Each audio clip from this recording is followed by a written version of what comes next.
So today we are going to start a new unit named as heat and thermodynamics. So some parts have been removed from the syllabus. So only the part of the syllabus which you have to study in this, that is steady state and temperature gradient, means steady state of transfer of heat पढ़ना है, temperature gradient पढ़ना है, thermal conductivity, coefficient of thermal conductivity, use of good and poor conductors पढ़ना है कि good conductor कहाँ use होते हैं और बैड कंडक्टर कहाँ यूज होते हैं. शेयर्स एक्सपेरिमेंट में सिर्फ एक्सपेरिमेंट का क्वालिटेटिव एप्टीट्यूड तक हमें पढ़ना है. देन कन्वेक्शन विद एग्जांपल, आज हम सिर्फ यहाँ तक पढ़ेंगे. नेक्स्ट टर्न में हम लोग ब्लैक बॉडी रेडिएशन के बारे में पढ़ेंगे. तो आज के टॉपिक में जो सिलेबस का पार्ट है वो है steady state and temperature gradient, thermal conductivity, coefficient of thermal conductivity, use of good and poor conductors, shares experiments and convection with example. So the chapter name is heat transfer.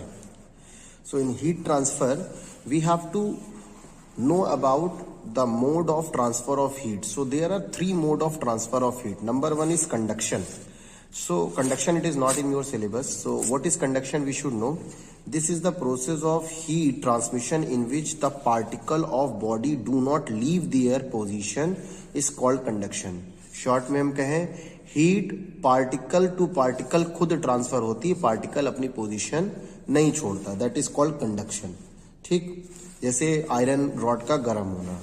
Second आता है convection, ये आपके syllabus में है, इसको याद करना है. So convection is what, the process in which the heat is transferred from molecule to molecule, the heat is transferred or carried by the molecule by itself. This process of heat transmission in which the particle of the fluid move is called convection. वो process जिसमें heat particle द्वारा carry की जाती है, किसके, liquid या gas के लिए कहा गया है. So this process of heat transmission in which the particle of fluid move is called convection. Like boiling of water. Suppose that for example आपसे पूछा जाए, so water in a vessel placed on fire become hot by convection. ठीक, convection takes place only in liquids and gases. ठीक, solid में convection नहीं होता. Important term है. Next आता है coefficient of thermal conductivity. देखिए बहुत easy सा टॉपिक है, कॉन्सेप्ट समझने वाला है. मान लीजिए एक बॉक्स है, इसके दो सरफेस है, एक सरफेस ये है, एक सरफेस ये. इस सरफेस को क्यू अमाउंट ऑफ हीट दी जा रही है और ये जो बॉडी है वो स्टेडी स्टेट में है, मतलब जितनी हीट इसको मिल रही है उतनी हीट ये रिलीज कर दे रहा है. और यहाँ इस सरफेस का टेम्परेचर है θ1 और यहाँ का टेम्परेचर है θ2. दोनों सरफेसेस के बीच की जो डिस्टेंस है that is L. So coefficient of thermal conductivity क्या चीज होती है इसको समझते हैं. देखिए जो हीट ट्रांसफर है वो कुछ बातों पे डिपेंड करती है. वो डिपेंड करती है सरफेस एरिया पर, डिस्टेंस पे डिपेंड करती है, दोनों सरफेसेस के टेम्परेचर डिफरेंस पे डिपेंड करती है और तीसरा टाइम पे डिपेंड करती है. तो देखिए coefficient of thermal conductivity Q जो है वो हम तीन बातों पे जो रिप्रेजेंट कर रहे हैं उसको डायरेक्ट हम प्रोपोर्शनलिटी के फॉर्म में समझेंगे. पहला है Q is proportional to A, means directly the heat transferred from one surface to another surface is directly proportional to the cross section area A of each face. That is Q is proportional to A. दूसरा है Q is directly proportional to the temperature difference. दो surface के बीच के temperature difference पे depend करती है. That is Q is proportional to θ1 minus θ2. Second है directly proportional to the time for which the heat flows, that is means जितने time तक heat flows की गई उस पर डिपेंड करती है, तो Q is proportional to T.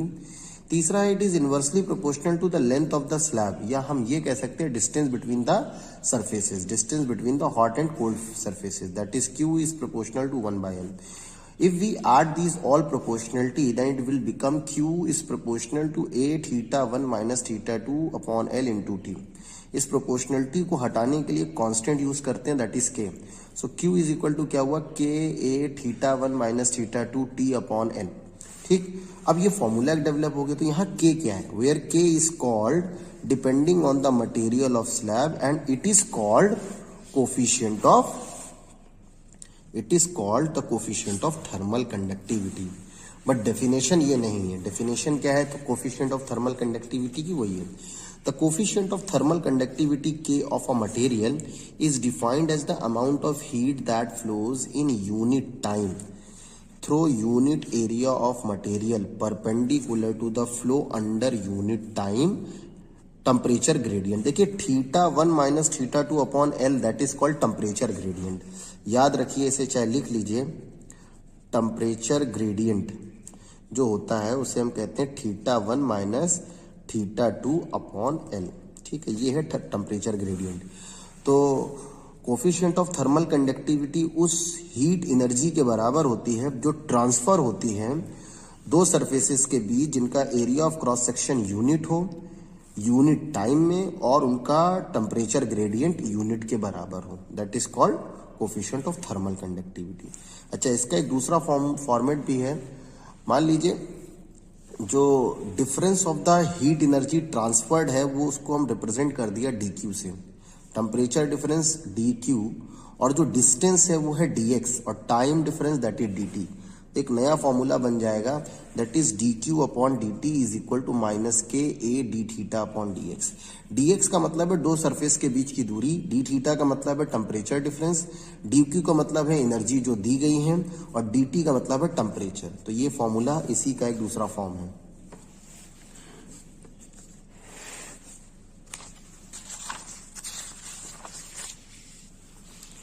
Next है जो शेयर्स मेथड हम लोग को पढ़ना है, determination of coefficient of thermal conductivity of good conductor. तो देखिए इस एक्सपेरिमेंट में क्या है, ये एक्सपेरिमेंट का क्वालिटेटिव एप्टीट्यूड आपको पता होना चाहिए कि क्या है इसमें, कैसे क्या किया जाता है. The experiment arrangement is shown in the figure. अभी हम फिगर डिस्कस करेंगे. The conductor whose thermal conductivity is required is taken in the form of a rod. मतलब जिस रॉड की थर्मल कंडक्टिविटी हमें निकालनी होती है उसको एक रॉड के फॉर्म में ले लेते हैं जिसका area of cross section uniform होना चाहिए. One and A of the rod is inserted in a chamber through which a steam is passed. उस रॉड के एक एंड को चैम्बर में इंसर्ट कर दिया जाता है जिस एंड से स्टीम गुजारी जा रही है. At the other end B is wound a copper tube. दूसरे एंड पर क्या किया जाता है? कॉपर ट्यूब लगा दिया जाता है. देखिए इस डायग्राम में ये एक स्टीम चैम्बर है, ये रॉड है. रॉड का देखिए ये एंड ए कहलाया है जो स्टीम चैम्बर के अंदर है. स्टीम यहां से इंसर्ट की हो रही है, यहां से स्टीम बाहर निकल रही है. At the other end B, तो बी एंड कौन सा होगा? ये वाला होगा. Is wound a copper tube, ठीक, spiral through which a steady flow of water is maintain. देखिए ये एंड बी है और देखिए इस पर एक कॉपर की मतलब हॉलो ट्यूब लपेट दी गई है जिसमें से पानी बहता जा रहा है, पानी से इंटर की करता है. ठीक है. The temperature of the inflowing and outflowing water are recorded. जो पानी अंदर जा रहा है और जो पानी निकल रहा है. देखिए दो यहाँ पे थर्मामीटर हैं, यहाँ से पानी जा रहा है और यहाँ से पानी निकल रहा है. ये टेम्परेचर इनफ्लोइंग वाटर का टेम्परेचर नापेगा और ये थर्मामीटर आउटफ्लोइंग वाटर का टेम्परेचर नापेगा. ठीक है. So the temperature of inflowing and outflowing water are recorded by sensitive thermometer T3 and T4. Two other thermometer T1 and T2 are placed in holes C and D. अब इस rod पे हम दो whole करते हैं जहां पे दो थर्मोमीटर लगाते हैं C और D. ठीक है. Made in the rod at a known distance D. इनके बीच की दूरी हमें पता होती है L. To ensure good thermal contact with the rod a small quantity of mercury is poured in each hole. इन होल में क्या मरकरी फिल कर दिया जाता है ताकि थर्मामीटर प्रॉपर कांटेक्ट में रहे इस रॉड से और जो हीट ट्रांसफर है वो स्टेडी स्टेट में हो. The rod is covered with cotton wool and enclosed in a wooden box. अब क्या करते हैं, एक वुडन बॉक्स के अंदर इस पूरे अरेंजमेंट को सेट करते हैं और बीच में हम लोग क्या भर देते हैं, वूल भर देते हैं या कॉटन भर देते हैं ताकि हीट एनर्जी बाहर ना जा सके। In the wooden box to minimise the loss of heat, ये इंपॉर्टेंट चीज होता है कि इस तरीके के अरेंजमेंट में पूछा जाता है वुडन बॉक्स क्यों यूज किया जा रहा है, वूल क्यों यूज किया जा रहा है, मरकरी क्यों यूज की गई, तो उनका रीजन पता होना चाहिए। To minimise the heat from the sides of the rod, the temperature shown by the thermometers are recorded turn by turn until they become steady, इनके टेम्परेचर को बार बार रिकॉर्ड किया जाता है और तब तक रिकॉर्ड किया जाता है जब तक ये सारे टेम्परेचर सेम रीडिंग ना शो करने लगे। The temperature shown by the thermometer are recorded turn by turn until they become steady. In this steady state the rate of heat flowing across any section of the rod is the same. अब इसके किसी भी section द्वारा जो heat energy जा रही है वो सेम होगी, कब, स्टडी स्टेट में। If θ1 and θ2 be the steady temperature shown by the thermometer T1 and T2 respectively, then the amount of heat flowing in the time t, तो t टाइम में जो हीट एनर्जी पास होगी उसका formula क्या होगा, Q is equal to KA θ1 minus θ2 T/L। ये शरत experiment है, इसका ये डायग्राम हमें समझना है एंड इस पूरे डायग्राम को जैसे आपने बनाया है वैसे आपको मेंशन कर देना, ये फॉर्मूला इसका। अब लास्ट पार्ट है इस टॉपिक का, that is use of good and poor conductors. देखिए चैप्टर खत्म नहीं होगा, जो सिलेबस का ए सेक्शन है यूनिट में उतना पार्ट आज हम पढ़ा रहे हैं। तो use of good and poor conductor in daily life, सिर्फ आपको हेडिंग्स पढ़नी है। तो during winter iron seems colder and in summer seems warmer than would. लकड़ी से ज्यादा आयरन गर्म और ठंडा लगता है डिफरेंट सीजन में। समर में देखिए क्या होता है, आयरन जो है वो गर्म महसूस होता है लकड़ी से, और कोल्डर सीजन विंटर में आयरन ठंडा महसूस होता है वुड से। क्यों? क्योंकि iron is a good conductor as compare to wood. ठीक है, the reason is that iron is a good conductor of heat during winter. The temperature of our body is higher than the room temperature. हमारा temperature जो होता है winter में वो room temperature से थोड़ा ज्यादा होता है। Hence when we touch iron the iron rapidly conducts heat. तो आयरन क्या करता है, हमारी बॉडी से हीट निकालने लगता है। ठीक है, और हमें कोल्ड फीलिंग महसूस होती है। Wood on the other hand is a bad conductor of heat, it conducts heat slowly from our hand. But जब हम लकड़ी को छूते तो उतनी ठंडी इसलिए महसूस नहीं होती क्योंकि वो हमारी बॉडी से हीट उतनी तेज अमाउंट में नहीं निकाल रहा होता है। ठीक है, सेकेंड है देखिए, during summer evening when the outer temperature begins to fall, the temperature of inner walls of the room becomes higher than that in the daytime. गर्मियों में कमरों के अंदर का टेम्परेचर ज्यादा होता है जबकि बाहर का टेम्परेचर कम होता है। क्यों? क्योंकि वॉल्स जो हैं they are the bad conductor of heat. जो अंदर हीट रह जाती है उसको बाहर निकालने में टाइम लगता है वॉल्स की कंपैरिजन में। तो सीमेंट, ईट, ये सब क्या है, दे आर बैड कंडक्टर।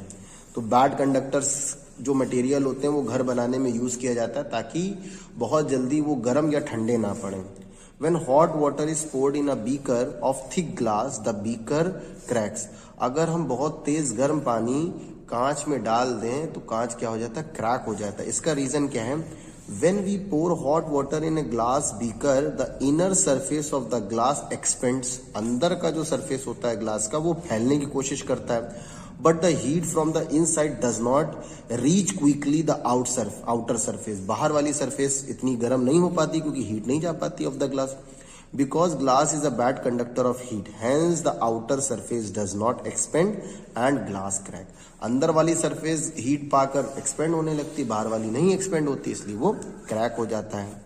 तो ये इंपॉर्टेंट टर्म्स थे which you have to study. अब उसके बाद आता है कन्वेक्शन, एक्सपेरिमेंटल डिमॉन्स्ट्रेशन। देखिए कन्वेक्शन जो हमने बताया, the process of transferring of heat by the molecule of the liquid known as convection. अब कन्वेक्शन के एग्जाम्पल्स क्या क्या चीज हैं जो सिलेबस में है हमारे, तो देखिए examples of convection, convection current in nature, trade mills. देखिए winds are convection current on the large scale in nature at the equator where the surface of earth is hottest warm air rises vertically upward while the cooler air form from the north and the south latitude moves in to take place the warm air. नीचे से गर्म हवाएं ऊपर उठती हैं तो बाकी direction से हवा उन गर्म हवाओं की जगह लेने की कोशिश करने लगती हैं. These large scale movement of air form trade winds. जो लार्ज स्केल में जो एयर नीचे से ऊपर जाती हैं वो ट्रेड विंड क्रिएट करती हैं, which blow all the air round owing the rotation of earth. The trade wind do not blow from north and south but from north east and south east. तो मतलब ये हुआ कि जब warm air नीचे से ऊपर जाती हैं तो नॉर्थ और साउथ डायरेक्शन से आने वाली एयर उनकी जगह लेने लगती हैं और ये पूरे सीजन ये चलता रहता है. ये एक एग्जाम्पल है कन्वेक्शन करंट का. आज के टॉपिक में इतना ही डिस्कस करेंगे. नेक्स्ट टॉपिक में हम लोग ब्लैक बॉडी रेडिएशन देखेंगे.